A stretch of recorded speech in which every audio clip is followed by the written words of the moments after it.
get you some of that, boys. All right, everybody. It is Monday morning, right about 8 o'clock. Oh, sorry, 9 o'clock. And a little bit of a late start, but today we are going to hit the riverbanks for some big catfish and hopefully some alligator gar. So we got to run to Olson's bait shop real quick to get some special hooks that I need. Atwood's to get a lasso because my lasso from last season's ruined. And then some drinks for hydration. And then we'll be on the riverbank. So let's go. All right, well, we had a little bit of a setback. The place I'm going to fish has the road closed. I could easily just move those and drive through there, but I try and play by the rules some of the time.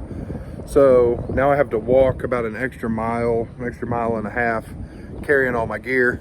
So I decided to lighten my gear. So instead of 3 rods, I'm bringing 2, which means I get to bring one less rod holder.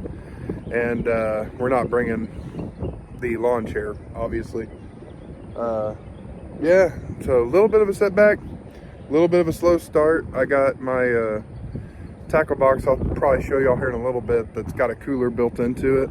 So I got some bottles of water, wrapped my bait in a bag so it wouldn't stink it up, and stuffed it in there too. So yeah, about to get walking. All right, guys, so I got to that spot after a long walk and the water was only like 2 foot deep. So I'm pointing out right here, like there is a spot. It could possibly hold gar, but it's not very likely. And I start telling everybody like, hey, look, down the river, there's a little spot I know where 2 parts of the river fork and come to a point where they come together, and I may go fish that, which I don't end up doing that. But then what I do is I start pointing out things about the river, like right there's where the water normally is. It's about 15 foot lower. And, you know, what do you do in a situation? You just spend all this time and all this energy going to fish a spot, and the water's down 15 feet, even though I've been thinking about renaming Texas as the monsoon state because we've been getting a ton of rain. But what you can do is use this to your advantage. Like when the water is this low, you get to learn things about your fishing spots that you wouldn't get to learn otherwise. So what we're learning is that there's snags. You know, this big structure right here is a snag. This point that I like to fish off, it has a little creek right there, and we like to fish it, but we get snagged a lot. Well, look at all those rocks. Look at all the concrete. There's even a fallen tree on the other side of that point. So you just start learning things about the river that you would not normally get to learn, but it's low and you spent this time out there, so you might as well utilize it to the fullest and learn what you can. So my plan for the future is to come right back to this spot when the water's up, and this big piece of concrete right here, it's going to provide cover for some big flatheads and some gar. So I'm going to start dropping my baits right there, and that's kind of what I'm showing y'all on camera. So that's the plan. So we're going to leave this spot. I'm going to proceed to drive 30 minutes to another spot, and it's going to take me about 2 hours to get there, and I walk a total of about 3 miles to get set up there. All right, guys, we just got here. I got my lines in the water. I was gonna videotape it, but as you can hear, it's really windy. But we got both rods in. I got the one on the right. It's moving just out of this little creek right here to the right hand side. I don't know if y'all can see it or not. There's a creek that comes out right there, and then the one on the left I just got straight out. Let's see what we get. All right, guys, so I have my rod in my hand right now because it was getting hit, but then I noticed the rod on the left started getting nibbled on. So you see me kind of looking at it all suspicious. Well, turns out it was about to get a big run, so I'll go back to regular audio and let y'all see that happen. And I apologize for the blurry camera angle, guys. I did not notice my camera was not focused, so I apologize about that.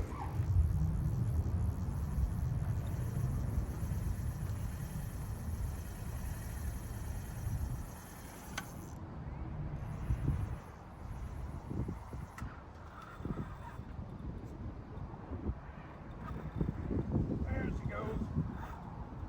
Come here, big girl. I see you. She's a little 4-footer, maybe a 5.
All right, guys. So we got the gar on the bank, and she's a little bit bigger than what I thought she was. And you're about to watch me make a couple mistakes for my first time ever trying to solo land a gar. And the first big mistake that I made was I didn't wear gloves. I didn't bring gloves. So I'm holding this braided line, getting ready to wrangle with this gator gar, and she starts throwing a fit. And that line goes right through my finger. Didn't feel good, but yeah, y'all can watch that.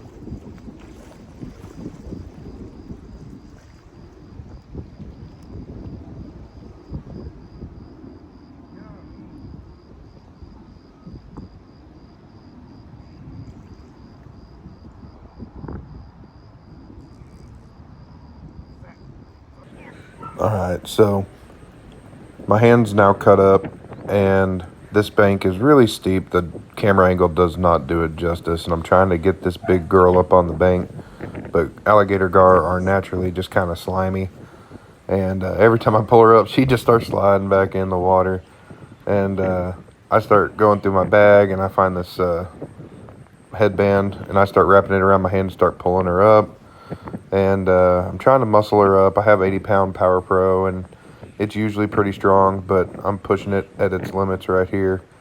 And what you're going to see is my next mistake, which is putting too much stress on my line and my line breaking. So then I get to jump down about another 6 to 8 foot towards the water to start trying to grab the leader, because the leader's still there. There she goes. Broke it off. Damn. Should have known. We're getting dirty.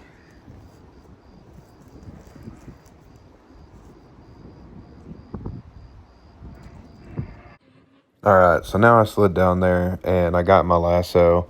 Normally I use a gar noose, and it's something that my buddy Anthony came up with, and we kind of went through and learned how to make them together, and it's a lot better than a lasso. But I didn't have time to make one yesterday, so I went with the lasso, and I cannot for the life of me get this lasso to go up underneath her rear fins. The proper way to do it is to get it under the rear fins and around the front fins, and I can't do it, and she ends up getting away from me.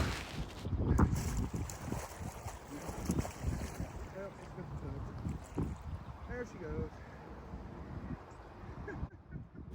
All right, guys. Well, as you can see, she spit the hook, which is best case scenario. You never want to leave a hook inside a gar, and me and her were both tired from that whole experience. So we didn't get the pictures that we wanted or the measurements, but we did get a good clean release and a gar on the bank. So I'm happy, and we're going to get after it again tomorrow.